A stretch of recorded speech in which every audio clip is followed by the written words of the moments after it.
ערב טוב רבותיי.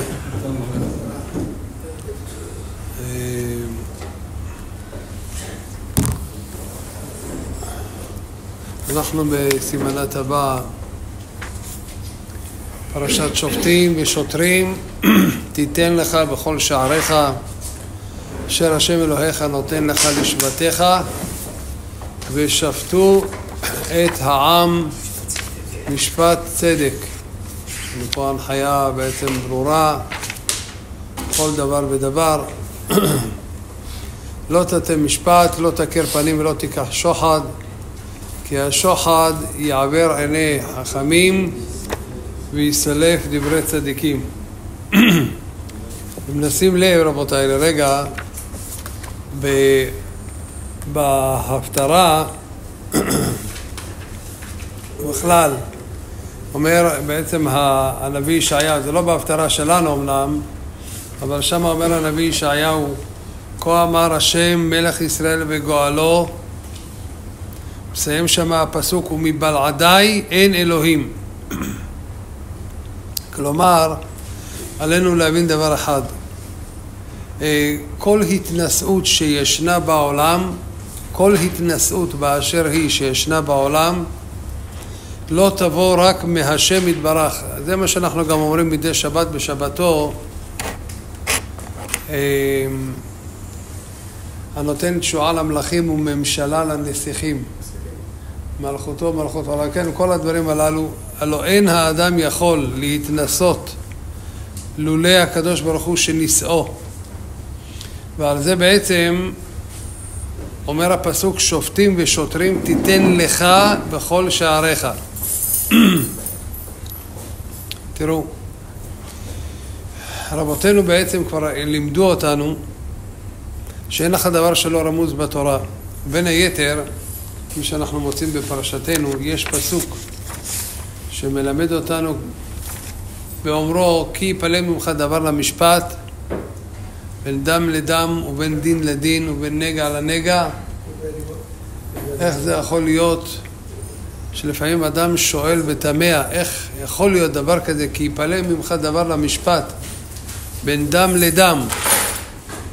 אתה רואה כמה טובחים עמי עולם אומה אחת בחברתה, והעולם לא מתרגש. נעשים עוולות, נעשים פשיעות, פשעי מלחמה, אין איש שם לב. אז כי יפלא ממך דבר המשפט בין דם לדם, איך יכול להיות שהאום שאמור לתת שם את המרב ואת המיטב, כן, אלוהי שמע את הפסוק הנצחי של ישעיהו, וכיתתו חרבותם לעתים וחניתותיהם למזמרת, לא יישא גוי אל גוי חרב ולא ילמדו עוד מלחמה. אצלם הניקוד זה משהו אחר, זה לא כמו שאנחנו, לא ילמדו עוד מלחמה. כל הצעה של זה שעה,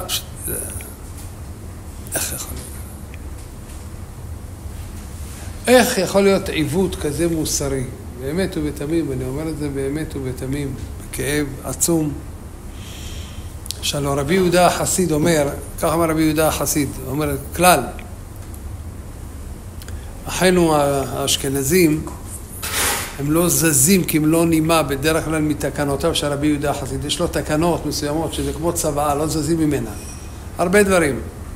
בין היתר למשל, חתן לא יהיה שמו כשם חמיב. כלה לא יהיה שמה כשם חמותה. וכן עוד כהנה וכהנה. יש לו כמה, זה נקרא צבאת רבי יהודה החסיד. לא זזים מזה. אומר רבי יהודה החסיד, חכם קדמון, אומר, כלל גדול בידינו, לא יוכלו אויבים להילחם עם עם ישראל, אין מצב. לא יכולים להילחם עם עם ישראל, אלא אם כן, עם ישראל נלחמים זה עם זה בעצמם.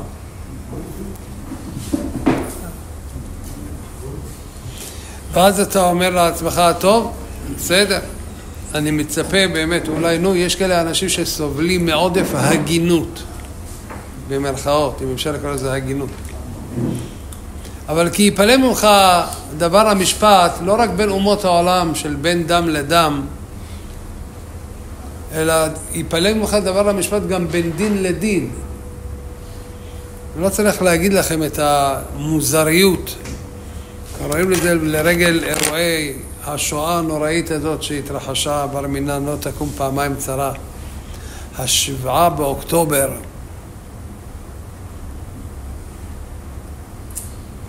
שמערכת חוקתית, משפטית,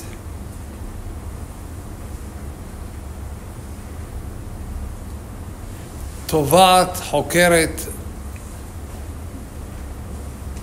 מכניסה לבתי מעצר וכו', חיילים, שוטרים, יהודים, ישראלים, ושהם לשיטתם לא התנהגו כיאות למחבלי הנוח'בה. אבל זה דבר שהוא נוראי, אי אפשר לעלות על דל המחשבה בכלל. לא היה דבר כזה. ממתי זה אמור לעניין את מערכת המשפט, שהם צריכים להתקשר לאויבינו, צרינו ושונאינו ומבקשי רעתנו, ולשאול אותם אם יתייחסו עליהם טוב או לא טוב. מתי זה אמור לעניין את השופטים שנקראים בשם שופטי בג"ץ או משהו שכזה? לדון בתפריטם של מחבלים, אם הוא דל קלוריות, מזין פחות, מזין יותר, איך? כי ייפלא ממך דבר למשפט בין דם לדם ובין דין לדין. אתה עומד פשוט נדהם. איך זה? כל זה נובע רק מסיבה אחת. דברי ריבות בשעריך. מה המצב שקצת היה אפשר לאחות את הריבות הללו בשערינו? לא היינו מגיעים לכל מיני תמיהות שכאלה. אני חושב שבמשפט אחד כבר סיכם זאת רבי יהודה החסיד. על כל פנים, אומר הרב בעל מי השילוח, שופטים ושוטרים תיתן לך בכל שעריך. מה זה תיתן לך בכל שעריך? יש עניין, שהקדוש ברוך הוא מצד אחד בחר בשופטי האמת והצדק, ובנביאי, תמיד שהיו גם נביאים, יש נביאי אמת ויש נביאי שקר. כן, יש נביאי שקר. אז יש גם כן שופטים ושוטרים מסוימים שהם בעייתיים, אבל אומר הקדוש ברוך הוא, שופטים ושוטרים תיתן לך בכל שעריך. אם נשים לב, זה דבר מעניין יש כאן בפרשה. מהו?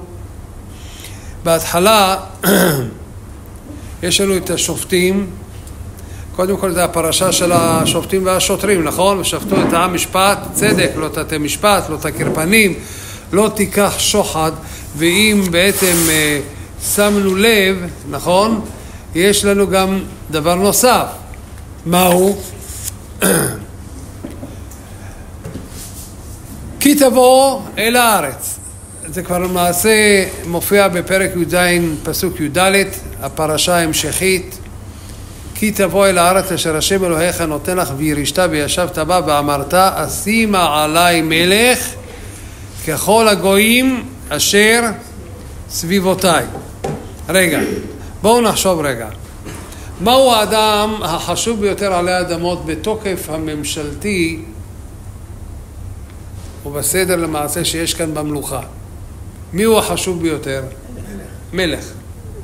למה התורה, כשהיא כבר מדברת על מלך והיא גם מפרטת, היא מתחילה משופטים? יכולה צריך לדבר? המלך. מן החמור אל הקל, תתחיל לדבר על מלך, הוא החשוב. לכן נשמע, יש גם מצבים, אנשים מכובדים, אחרים, שיבואו מתחתו של אותו מלך, תחתיו של אותו מלך. אבל לא כך. קודם כל שופטים, אחרי כן המלך, טוב, בסדר גמור, אין בעיה. עכשיו, לא רק זה, יש גם כן עכשיו דבר נוסף, אחרי פרשת המלך, אז יש לנו פה, וזה יהיה משפט הכהנים מאת העם. אני מתחיל לדון על ענייני כהונה, דבר מעניין. וכן הלאה אנחנו גם רואים בהמשך הפסוק, ואומר השם אליי, כן, היטיבו אשר דיברו, נביא אקים להם מקרב אחיהם כמוך, ונתתי דבריי בפיו ודיבר עליהם את כל אשר הצווינו. טוב, יש פה עניין של ציווי לנביא, איך אני אדע להבחן, אם הנביא הוא נביא אמת או נביא שקר. יש פה איזה סדר מסוים של ההנהגה, אבל עדיין קצת לוטה בערפל הסדר הזה. מה בעצם קורה כאן? אז מסבירים לנו רבותינו כאל ישנה. בואו נשים לב.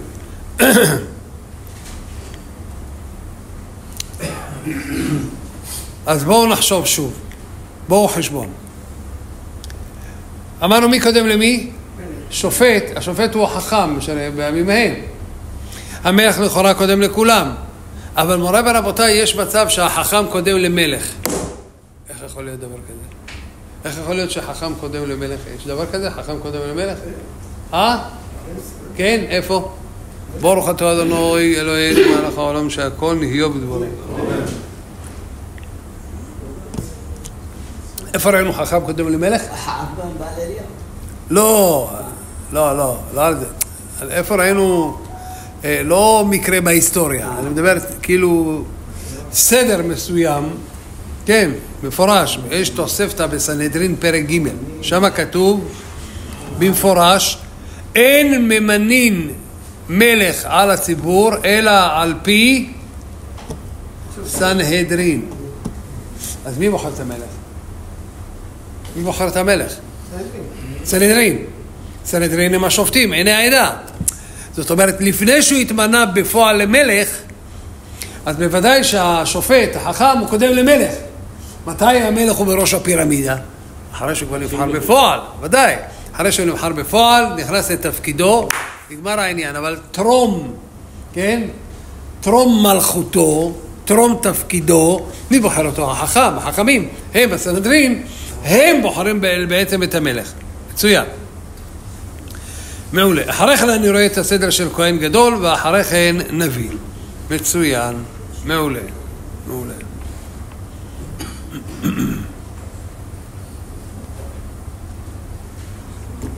כלל גדול בידינו.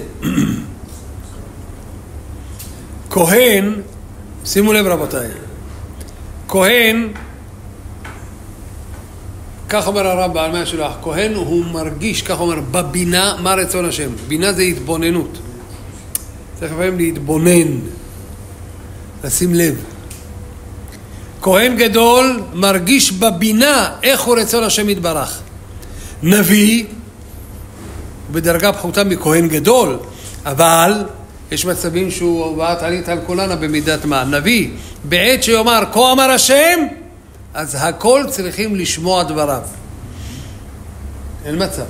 כה אמר השם, נביא זה לשון ניב, בורא ניב שפתיים. יש לו איזה דיבור שהוא צריך לומר פה. הוא קיבל ציווי אלוהי לדבר כאן. כה אמר השם, נגמר העניין. אבל כאשר נגמרה הנבואה ממנו, אז הוא נהיה חכם. זאת אומרת, הוא חוזר למעמדו כחכם בעדה. מצוין. עכשיו בואו בעצם נבין מה הולך כאן. שנייה. אני רוצה פעם, אולי שוב, פעם דיברנו, אני חושב גם על העניין הזה באחד השיעורים, ואם שמתם לב, אצל משה רבנו במעמד הסנה, משה היה רואה את צאן יתרו, לקח את אותו צאן אחר המדבר ויבוא אל הר האלוהים חורבה. ואז משה רבנו, כאשר הוא רואה במעמד הסנה את המראה הידוע, רואה סנה בוער באש והסנה איננו, הוא קל. ואומר משה, אסור לנו וראה המראה הגדול הזה, מדוע לא יבער הסנה? ויאמר השם אליו, אל תקרב הלום, של נעליך מעל רגליך, כי המקום אשר אתה עומד עליו, אדמת קודש הוא. אומרת הגמרא במסכת זבחים בדף ק"ב, אומרת הגמרא ככה, אמר עולה, השם של חכם, עולה, ביקש משה רבנו מהקדוש ברוך הוא מלכות, תן לי מלוכה, ולא ניתנו לו. דכתיב, אל תקרב הלום. שם אומר הקדוש ברוך הוא במעמד הסנה למשה, אל תקרב הלום, פירושו של דבר, אל תצפה לקבל מלוכה. ואין הלום אלא מלכות. שם הגמרא מוכיחה שהמושג של הלום, כן, זה הולם אותך. הולם אותך, פשוט זה תפקיד מרומם. הלום זה עניין של מלוכה. אומר הקדוש ברוך הוא למשה, אל תיגש הלום, אל תנסה לקבל כאן מלוכה. ואז באמת שואל כאן מהר"ל דיסקין ואומר, איך מוכח מהפסוק שמשה רבנו דווקא ביקש מלוכה? מאיפה? אומר הרב, ככה מוכח. תשימו לב. שהקדוש ברוך הוא אומר למשה רבנו, של נעליך מעל רגליך. דהיינו, חלוץ את המנעלים. אתה צריך לחלוץ אותם. ואז מסביר הרב ואומר, מה הקשר עכשיו לעניין הזה של ביקש משה רבנו מלוכה לבין חליצת הנעליים? אני מבין, חליצת הנעליים זה מקום שכינה. לא יאה. במקום קודש של שכינה, להישאר עדיין נעול בנעליו. אלא מה? אלא מה?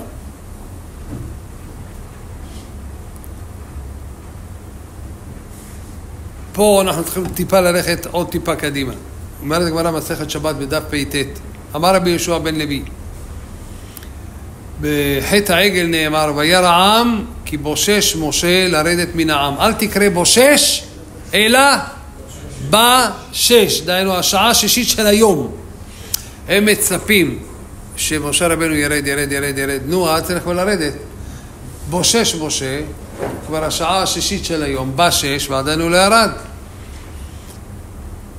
משה רבנו אומר לעם ישראל, לסוף 40 יום, בתחילת השעה השישית אני בא. לסוף 40 יום בא השטן וערבב את העולם. אמר להם, בא השטן, אומר לעם ישראל, משה רבכם היכן הוא, הבטיח לכם שהוא ירד מההר. אמרו לו, עלה למרום. אומר להם השטן, אבל הוא אמר לכם בשעה השישית הוא אמור לרדת. כבר השעה השישית עדיין לא ירד. ולא השגיחו עליו. בהתחלה לא התייחסו לטענת השטן. אמר להם השטן, מת! אל תחכו לו בכלל. הוא לא יחזור, אין מצב. ולא השגיחו עליו. אם משה רבנו אמר שהוא ירד, הוא יבוא. הראה להם דמות מיטתו פורחת באוויר. וזהו שאמרו לאהרון, כי זה משה, מה זה כי זה משה? זה לשון הוכח.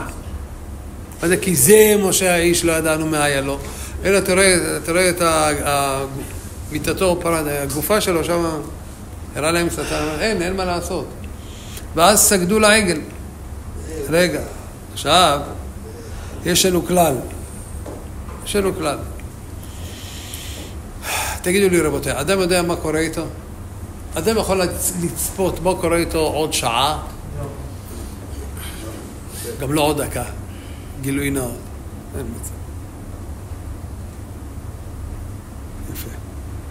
עכשיו, למשל, יש לבן אדם מכר, חבר, קרוב. נסע לחול, לא משנה, נמצא מחוץ לעיר, נסע לחוץ לארץ. לא ראה אותו הרבה זמן.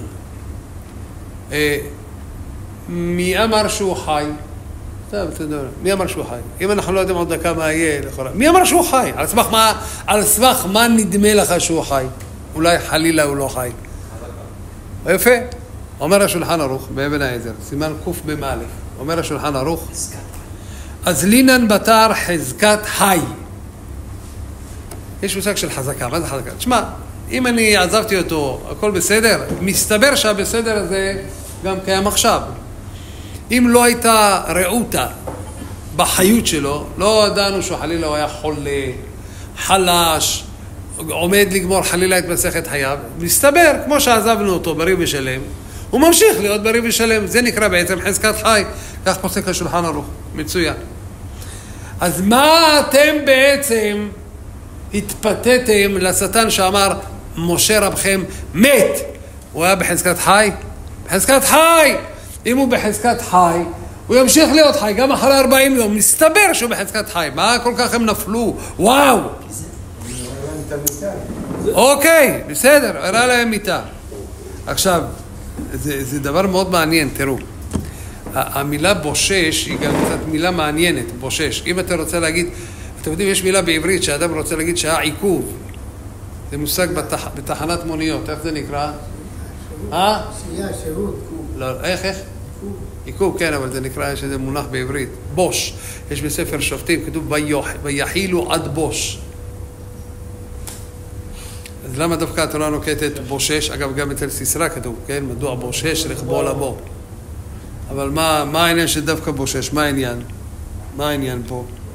אלא, האמת, יש את רבנו מאיר הלוי, אחד מרבותינו הראשונים, הוא נקרא בשם הרמה, לא הרמה האשכנזי, הנלווה על השולחן ערוך, הרמה בהי, לא באלף, רבנו מאיר הלוי.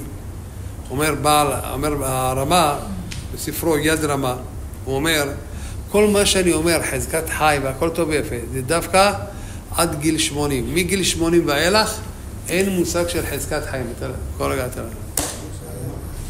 אין. עכשיו, מה בעצם קורה כאן?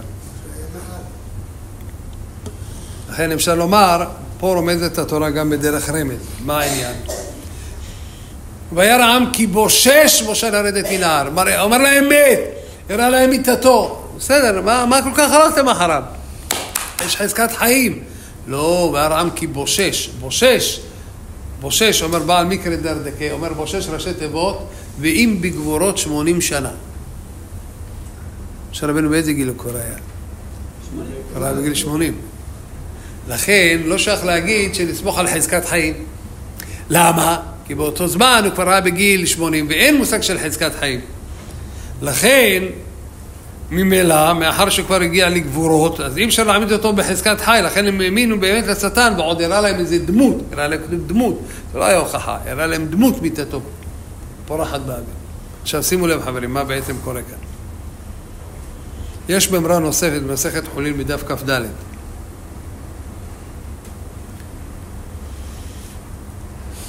אדם צעיר, בריא בכוחו, איתן, חזק מותניים ואמץ כוח. מה ההשלכה לדבר הזה?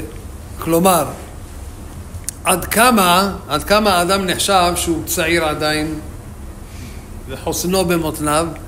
אומרת הגמרא, עד כדי שהוא יעמוד על רגל אחת ויחלוץ מנעלו השנייה. הם מסוגלים לעשות את זה בני 50 ו-60? מעניין. כן, מצוין. אשריכם. כן, גם עם סקטים? הלאה. אומרת הגמרא, ילד עד כמה אדם נחשב עדיין מסוגל להישאר בצעירותו? מה המודד? אמר רבי אלעא, כל שעומד על רגלו אחת וחולץ מנעלו. בסדר. עכשיו רגע, חכו. משה רבנו באותו זמן במעמד הסנה, אתם יודעים בין כמה הוא היה? משה רבנו? בגיל 80. משה בן 80 שנה בעומדו לפני פרעה, אחרי שהוא לקח את השליחות. בן 80. הקדוש ברוך הוא אומר לו, של נעליך מעל רגליך. צריך להוריד את הנעליים. אוקיי. עכשיו, משה רבנו, מצד אחד צריך לעמוד מפני השכינה. אבל, בן כמה הוא היה? בן 80. בן 80 כבר אין לו את היכולת לחלוץ בעמידה. אז הוא ביקש, אתם יודעים, גם בעזרה היה אסור למעשה לשבת. בעזרה בבית המקדש היה אסור לשבת. אין יושבים בעזרה. כן? אין יושבים בעזרה. למה? אלא רק למי? למלכי בית דוד. אומר משה רבנו, ריבונו של העולם, תן לי מלכות. אם אתה תמנה אותי בתור מלך, אני אוכל לשבת כמו מלכי בית דוד שישבו בעזרה. לכן, מצד אחד אומר משה רבנו, אתה אומר לי, הקדוש ברוך הוא של נעליך מעל רגליך, אז לא נעים לי מכבוד השכינה, אני חייב לעמוד. אתה אומר לי לחלוץ, אני חייב לחלוץ בעמידה, אני כבר בן 80 שנה, כפי שראינו. כבר אין חזקת חיים, הבן אדם נחלש. אני חייב לשבת על אף כבוד השכינה שנמצא כאן. ואיך אני אשב בפני כבוד השכינה? אם תיתן לי גדר של מלך, כמו שמלכי בית דוד היו יושבים בעזרה, שהיה אסור לאף אחד לשבת שם חוץ מלכי בית דוד בפני כבוד מלכות. לכן בבקשה ביקש משה רבנו מלכות. אומר לו הקדוש ברוך הוא, אל תיגש הלום. לא תוכל לקבל מלוכה. איך הוא חלץ בסוף? איך הוא חלץ? יכול להיות שהוא יתאמץ הרבה יותר. הכתוב שלך הלאה, משה רבנו היה לו קצת כוח יותר. עכשיו כל זאת, למעשה בשביל מה הבאנו את כל הדבר הזה? מה העניין? אז בואו נראה, בואו נראה. תראו, היו שני אנשים שהם פשוט עיצבו את כל הדורות כולם. זה פשוט, זו הייתה בריאה מופלית ופלאית, לא פעם בכמה דורות. בכל העולם כולו. שני אנשים שעיצבו את העולם כולו. מי הם? משה רבנו. לא, רבי עקיבא בפן היהודי, אני יודע שהשפיע על כל העולם כולו. שלמה המלך. שלמה המלך, נכון, גם אברהם, שלמה המלך, אני אסביר לך. שלמה המלך, כבר הסברנו גם בשיעור שעבר, ששלמה המלך הוא לא מדבר על ניסיונות, לא דיברתי כרגע על כמו אברהם אבינו סבל. ושלמה המלך היה סיהרה בהשלמותה. היה לו שלמות שלא הייתה כמוה. הקדוש ברוך הוא נתן מדגם לעם ישראל מה יהיה בימות משיח. 40 שנה היו השנים הטובות ביותר של עם ישראל בזמן המלך שלמה. וישם המלך שלמה את הכסף כאבנים בחוצות. מי שרוצה עוד יותר להרחיב, עיין שיעור הקודם, דיברנו על זה ביתר שאת, לאורך ולרוחב. שלמה המלך. עכשיו תשימו לב. אז מה בעצם קורה כאן? מה קורה כאן פה בעצם? שימו לב. והשניים הללו, משה רבנו ושלמה המלך, הם היו המעולים שבמנהיגים שבכל הדורות. אלא מה? משה רבנו ביקש מלוכה, הוא קיבל מלוכה? הוא לא קיבל מלוכה. אז מה היה התפקיד שלו? ראש הנביאים, מה התפקיד שלו? מה? ברור שהוא היה ראש הנביאים, אבל יותר, הוא היה גם מנהיג. יפה. לכן הוא היה בגדר של סוג של שופט. יפה. לכן, פה בעצם אנחנו רואים בדיוק מה קורה. כלומר, משה רבנו היה מעולה שבשופטים, שלמה המלך היה מעולה שבמלכים. אז מה? זה. כמו שאנחנו רואים, משה רבנו כתב שם אחת השירות המדהימות, פרשת האזינו. ועתה כתבו לכם את השירה הזאת, זה פרשת האזינו, זה כבר אומר הרמב"ן, שלא רק כל המאורעות שהיו לעם ישראל ושיהיו רק לטוב, כתובים בפרשת האזינו, כל אחד ואחד מישראל רמוז מה יהיה בו מתחילה עד סוף בפרשת האזינו. את הכל תמצא את משה רבנו. זה כך. ואילו שלמה המלך כנגדו, איזה שירה הוא כתב? שיר השירים. יפה. שניהם כתבו את ההנהגה מראש עד סוף כל הדורות. אז אומר בעל מאה שלוח, לעת עתה הסכים הקדוש ברוך הוא למשה רבנו עליו השלום, כי הקדים שופטים לפרשת המלך. פני כבודו של משה רבנו, הקדים הקדוש ברוך הוא כאן את פרשת שופטים ושוטרים, שזה גם כנגד משה רבנו, שופטים ושוטרים תיתן לך בכל שעריך. ורק לאחר מכן את פרשת המלך, שזה רומז בעצם לא ירבה לו סוסים וכו', ששלמה המלך דווקא בדברים האלה, כידוע, נתקל בהם כהגדרת חז"ל. אבל העתיד לבוא בתחיית המתים, יברר הקדוש ברוך הוא שדעת שניהם הייתה אמת, ככה אומר, והוא דבר עמוק. וזה לא סתם דבר עמוק, למה? תסתכלו. יש פסוק שמלמד אותנו, שהקדוש ברוך הוא אומר למשה, קדש לי כל בכור בבני ישראל, באדם ובבהמה לי הוא. מצוין. עכשיו שימו לב חברים, אני חושב שלא מדבר, גם דיברנו על זה אם אינני טועה, אבל משה רבנו מצטווה על מצוות פטר רחם. קדש לי כל בכור באדם ובבהמה לי. מה אומר משה לעם ישראל? יכול לכם, לא דיברנו על זה לא מזמן. מה אומר משה לבני ישראל? מצווה אותם על פטר רחם? הוא לא, נותן להם עוד ציווי. 7 ימים תאכל מצות. כאשר ציוויתיך, כי בחודש האביב יצאת ממצרים. טוב, רגע. קיבלת ציווי גסטרונומי, מה לאכול, מה לא, מישהו דיבר איתך בכלל על אוכל? מישהו דיבר איתך, משה רבנו, על מה אוכלים בפסח? מה הכנסת לי את זה? מה הכנסת את זה? משה רבנו, כשהוא מצווה את מה שאמרנו, הקדוש ברוך הוא לצוות, כדי שכל בכור פטר קורח בבני ישראל, הוא מקדים פרשת, איזה פרשה כפי שאמרנו? אכילת מצות בפסח, ואחרי כן הוא מדבר חזרת פעם על פטר חמור, גם פטר חמור, אבל על פדיון הבן. מה העניין? אז אחד הביאורים, שראינו לא פעם ולא פעמיים גם כן, שיש קשר ישיר, קשר רציף,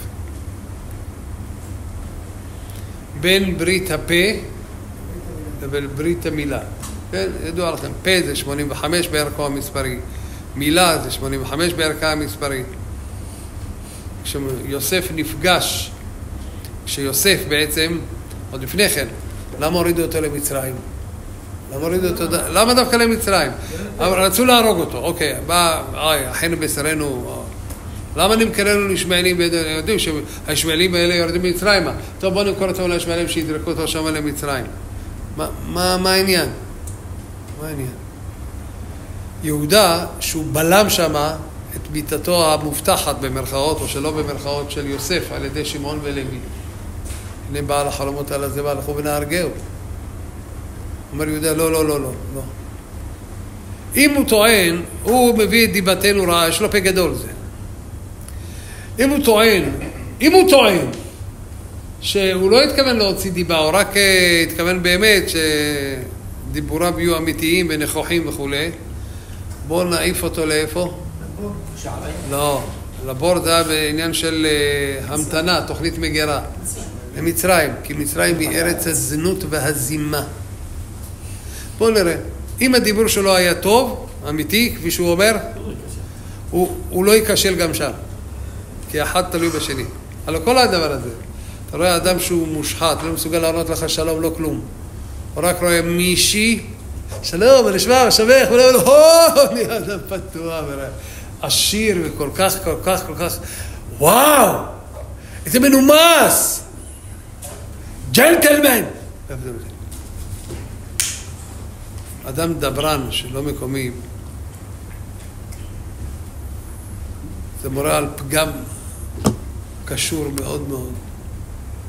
כשיוסף נפגש עם אחיו, אחד הדברים הראשוניים שהוא מראה להם בפגישה, הראה להם שהוא, אומר רש"י, שהוא מהול.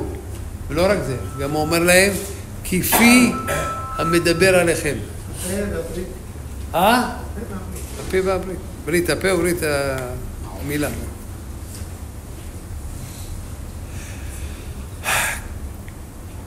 כשיוסף מתחנן לאשת פוטיפר, שהיא מתכוונת להכשיל אותו, והיא כדברה עליו יום יום, ולא שמע עליה.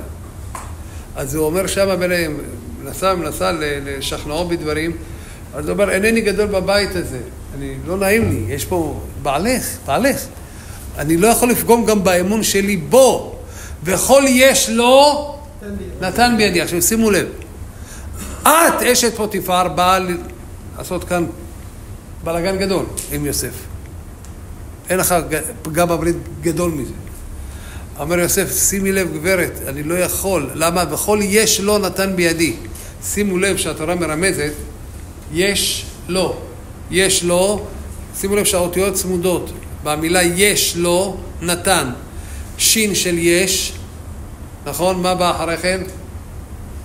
לא. ואחרי כן נון של נתן. כל האותיות הללו בצמידות זה אותיות לשון. וכל יש לו נתן. המילה לשון מופיעה שם בצמידות של רצף המילים. זאת אומרת, ראי כדברה על יוסף יום יום. אני צריך מאוד להיזהר. זה גם שאני מדבר איתה, צריך להיות באופן מאוד מדוד. והבאה טליה. וזה ידוע.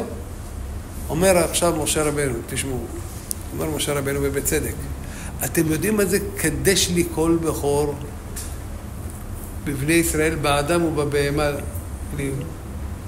לא היה רק אחד בהיסטוריה, אני חושב, לא יודע, זה מה שאמרו חז"ל. היה רק אחד בהיסטוריה ששמר על קדושת הברית, לא היה לו אח ורע. קוראים לו? כן, אבל עוד אחד קצת, אולי יותר ממנו. יעקב.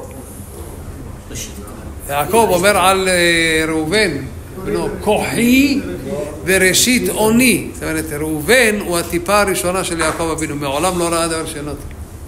לא סתם בכורי, אומר בכורי. כוחי וראשית אוני.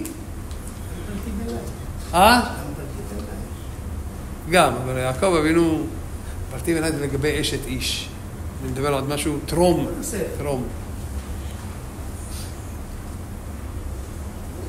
רביעית. זה יעקב אבינו.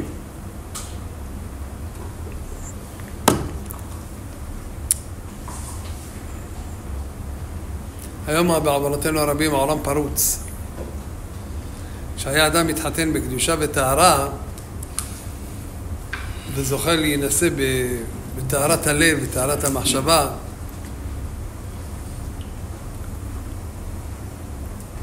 איך אמר פעם מישהו, זה לא דתי, שורח חתן וכלה, אבל זה מדהים לחשוב שזה הפעם הראשונה, נפגשו, לא יודע כמה, 3 חודשים לערך. אתה לא יודע אחרי החופה, הכל כזה טהור, נקי. אומר הקדוש ברוך הוא לכל אחד ואחד מאיתנו, קדש לי גם שאתה מתייחד בביאתך, ועוד יותר לא שם בביאתך, כל בכור, זאת אומרת, ההתחלה של ההתחלה, הלא כוח התאווה הוא עצום, שזה הפעם הראשונה וכו', של ההתייחדות. אומר הקדוש ברוך הוא, סטופ! קדש לי כל בכור בבני ישראל. זה שהכל יהיה בקדוש. קדש לי כל בכור באדם ובבהמה לי הוא. מה זה באדם ובבהמה? אדם זה צורת המחשבה, כשברוך הוא ברא את האדם, נעשה אדם מתייעץ עם המלאכים, זה שיא נקיות, המחשבה באדם. בהמה אין לה רק דבר אחד, היא עולם המעשה, אין לה בהמה סוג של התבוננות. האדם יש לו בינה. בהמה אין בה רק מעשים, היא צריכה לאכול אוכלת. מי שיהיה מפריע לה, היא תתקיף אותו. בהמה זה מעשה. קדש לי כל בכור, באדם ובבהמה לי הוא, בין בכוח המחשבה באדם ובין בכוח הבהמי שלך, שזה המעשה, לי הוא, קדש. אומר משה רבנו ריבונו של העולם, דוד המלך אומר בתהילים, הן בחטא יחמתני עמי. מי יכול להגיד שהוא כולו קדושה וטהרה וכל כולו לשם שמיים? ריבונו של העולם, יש לך ציפיות במחילה גבוהות מאוד. אני יכול רק קצת אולי להסביר להם את זה. איך הם יזכו לזה? איך אפשר לשמור על קדושת הברית? אם תשגיח על קדושת הפה. אומר משה רבנו, תקשיבו, הקדוש ברוך הוא אמר לי, קדש לי כל בכור. פטר קורא בבני ישראל באדם ובבהמה לי הוא. אני אומר לכם, אבל לפני כן, יש לנו חג שקראו חג הפסח, ויש שם מצווה מיוחדת שהיא בפה. מה היא? אכילת מצה, גם הגדה של פסח, נכון? קדושת הפה. גם, אני אומר, הכל קדושת הפה. אומר משה רבנו, תקשיבו לי. הקדוש ברוך הוא יש לו פה ציפיות מאוד גבוהות, אבל אני אומר לכם, איך תגיעו לזה? קדשו את הפה, בעזר השם, תהיה לכם עוד סייעתא דשמיא גם כן להגיע לידי השלמות הבאה. על כל פנים. זה בעצם צורת האדם בשלמות, כרצון השם. ועל זה בעצם נאמר, אדם ובהמה תושיע השם. מה זה אדם ובהמה תושיע השם? כפי שאמרנו, האדם המחשבה, הבהמה זה המעשה הבהמי, התוצאה המעשית, שהכל יהיה בקדושה, הכל יהיה בקדושה. עכשיו שימו לב רבותיי, משה רבנו הוא היה שופט, הוא היה למעשה, כל החוכמה מצד אחד שאנחנו רואים בעם ישראל, כל הכוח שלו, כן, הוא היה איש האלוהים. זאת אומרת, מבחינה רוחנית, הוא היה זך ודק מן הדק. תפילה למשה, איש האלוהים. מה הוא נתן לנו, משה רבנו? את התורה. על מה זה תורה בעצם? מה זה תורה? הוראה מה? איך? לעשות. את אשר תעשון, יפה. זאת אומרת, משה רבנו שהוא שיא המחשבה של עלי אדמות, איש האלוהים, עמקו מחשבותיו, התיקון שלו היה משהו בחיי המעשה, היום יום. הוא הביא לנו את התורה שמורה לנו הוראה, מה לעשות. זהו. שגם במעשה יהיה מזוכח כמו המחשבה. לכן, משה רבנו מה עשה? איזה מקום מקדש עשה משה רבנו? משכן. יפה. מה העניין של המשכן? מה העניין של המשכן? כי למעשה המשכן כתוב שם ושכנתי בתוכם. לכן זה משהו מאוד מאוד דק. ולכן המשכן, עם כל משהו היה מעשי, אבל הוא היה מאוד מאוד מתפרק ומטלטל לכל מקום. כי היה חסר לו במעשה הקבע, כי הוא היה מאוד דקיק. אבל חוכמת שלמה המלך היא הייתה בעצם במעשים. לכן הוא בנה את בית הבחירה, שזה דבר יציב. לא היו מטלטלים את בית המקדש, ולא היו מסעות. כי בעצם שלמה המלך, כוחו היה גדול ושלמותו הייתה במעשים. הוא בנה את בית המקדש במקום קבוע. באיזה ספר הוא עשה לנו בין היתר? איזה ספר הוא תיקן? בין היתר משלי. על מה מדבר ספר משלי? שלמה. זה מדבר בדיוק בישרת הלב והמחשבה. אז שמתם לב, משה רבנו איש המחשבה הביא לנו את התורה שהיא מלמדת אותנו את המעשה אשר נעשה. ושלמה שהיה למעשה המושלם שבמעשים ובנה את בית המקדש הקבוע, הוא חיבר את ספר משלי שמדבר דווקא בישרות הלב בעומק המחשבה.